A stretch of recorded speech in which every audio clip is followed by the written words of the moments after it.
Can you hear me?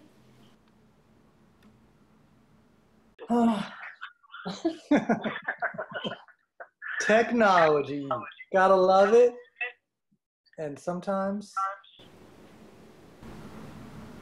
Go ahead and do what you need to do to make it work. How about now? No, it's still just my phone. Do you hear me? Do you hear me now? Do you hear me now? Do you hear me at all? Fine. Woo-hoo! Woo-hoo! He looks like he's talking. Woo-hoo! I'm singing, I'm singing, I'm ringing, I'm singing, I'm singing, I'm singing, I'm singing, I'm ringing. Anybody hear Don? I can hear Alistair. Thank you, Don. You're welcome, Alistair. I'm heading out. You guys enjoy your meeting. I've been thinking about Jesus being a Jew, you know, forever, but I never have really hung around with people that talk like that. And somebody said, well, you know, they don't make Jews like Jesus anymore. You can go to Africa, there are all these pictures of a white Jesus in all the churches. And I was talking to this black guy, and he said, can you imagine a white guy coming and saying, I'm going to die for all you black people? I don't think so. It's like, you definitely don't find people like that around. The white guy who wants to come and die for all the black people. I don't think so.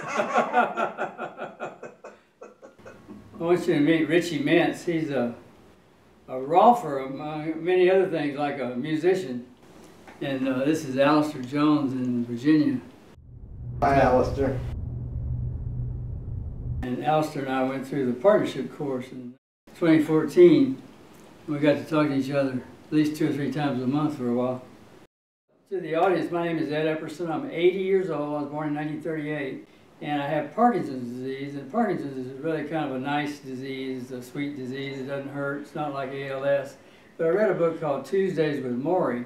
And Jack Lemmon played the part of Maury Schwartz in a movie. And I just cried and cried and cried because it seems like in America, and maybe all the other countries, but in America we do everything backwards. You know, we just do things wrongly. And I had a son come to me when he was 16 and I was about 40. He said, Dad, I'm gay. And I said, oh my God, that's terrible. And eventually I calmed down and we started a meeting called Parents and Friends of Gays and Lesbians. And I just really got over that in about a month.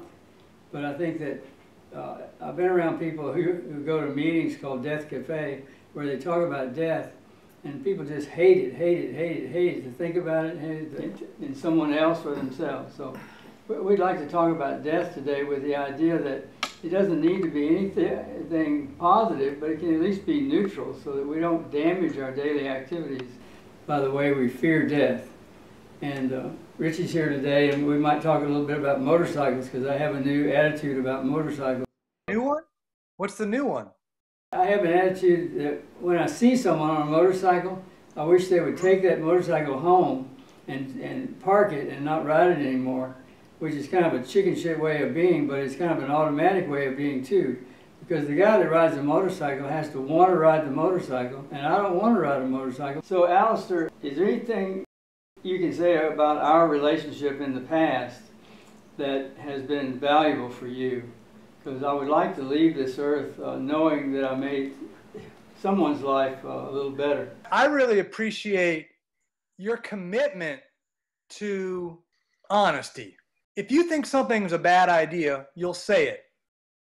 Going back a little further, I'm always impressed that you've never really, you acknowledge that there's luck in the world, but you don't just hope that you get lucky. You've always been committed to designing your life. It's like, what can I do to make what I want happen, as opposed to just hope that it will happen?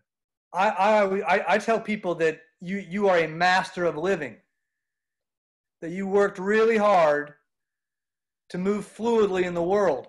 I spend a lot of time dealing with people with their health problems. And a lot of times their health problems are wrapped up in their own attitude. So they don't want to be better. They don't want to, do what they need to do.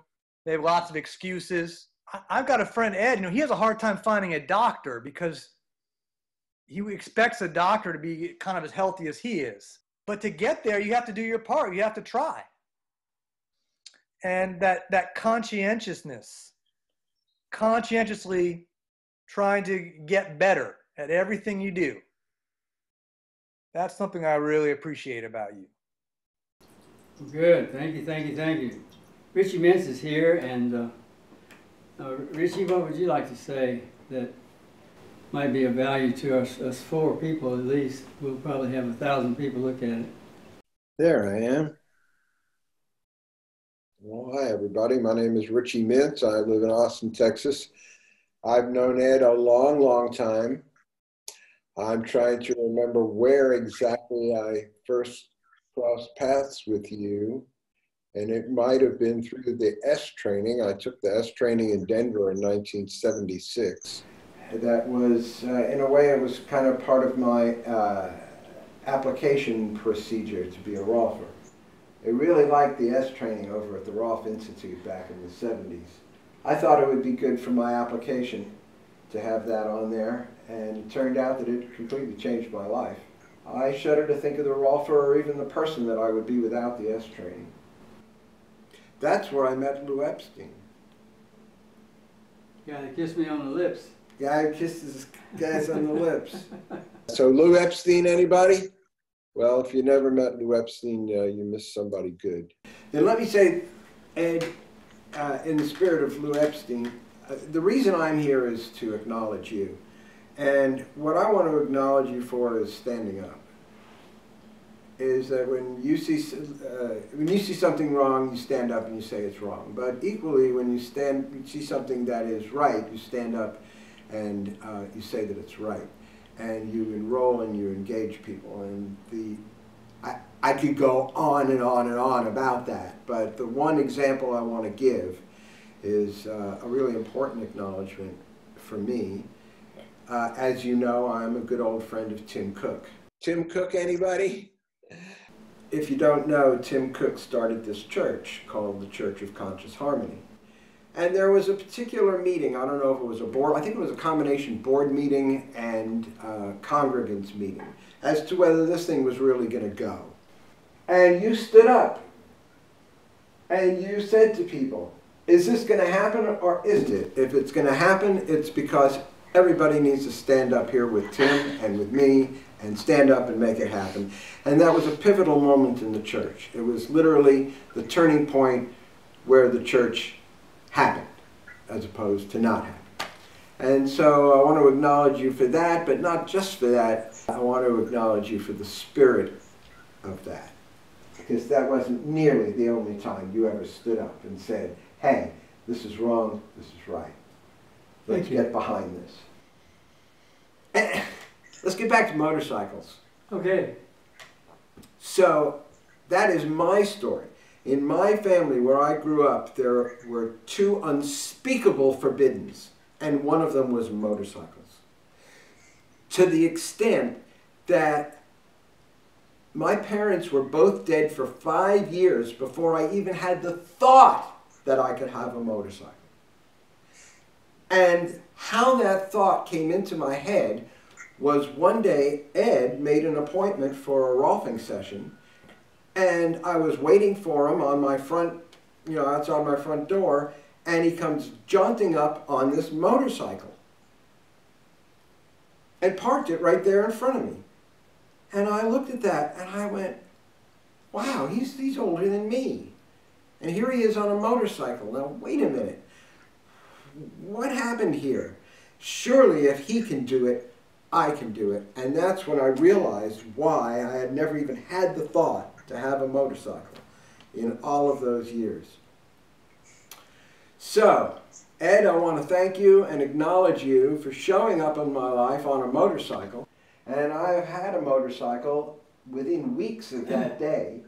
And I have loved it. It's been some of the most enjoyable parts of my life.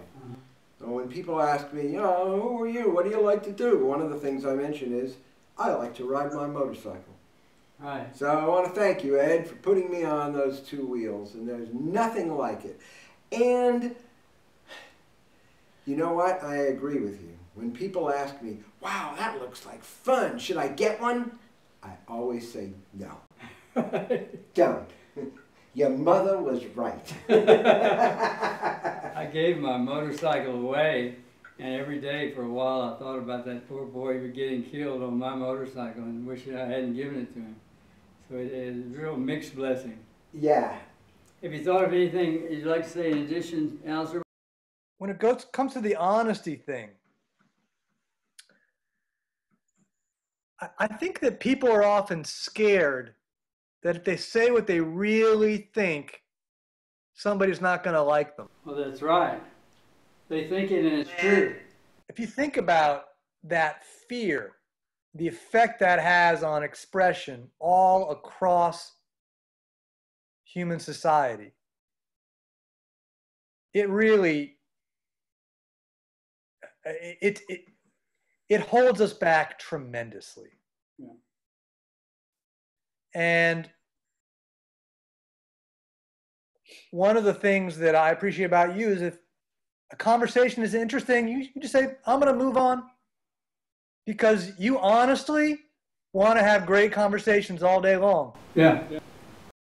So there's a courage to say what you think and to make your interactions in the world, make the world a better place. That commitment to what is right and good, and it's backed up by the courage to do what you think is right, which is be honest and try to upgrade conversations everywhere you go. Well, let me say something for the audience about that. There's a saying that goes, the truth will set you free right after it pisses you off. So most people don't tell the truth because it makes them angry. They don't want to get on the scale and look at the scale because they don't want to know what it says. But I think that if people will hang in there and not do what I call a drive-by, where you drive by someone and insult them and call them a nigger or a Mexican or whatever, and then you just keep going, if you stay and talk, everything gets better. So the reason we're doing this show on death of the body is that if people would just talk about it for decades, we can resolve all this hospitalization in the last week or two of life, where people spend $1 million on their body in the last week of life at age 92. So we want to start training people that life has a beginning, a middle, and an end. And that's not good or bad, that's just the way it is. Sun goes up and sun comes down. I'm an acupuncturist. People lie down on the table and they look up and it's this picture of this beautiful Buddha lying down. And they say, oh, that's so beautiful. Oh, I love that statue. I said, yeah, that's the Buddha on his deathbed. And they're like, what? Death? I'm like, yeah. Look at him. He's happy. That's the Buddha on his deathbed. Thank you, Alistair and Ritchie. Now I declare this meeting complete. All right.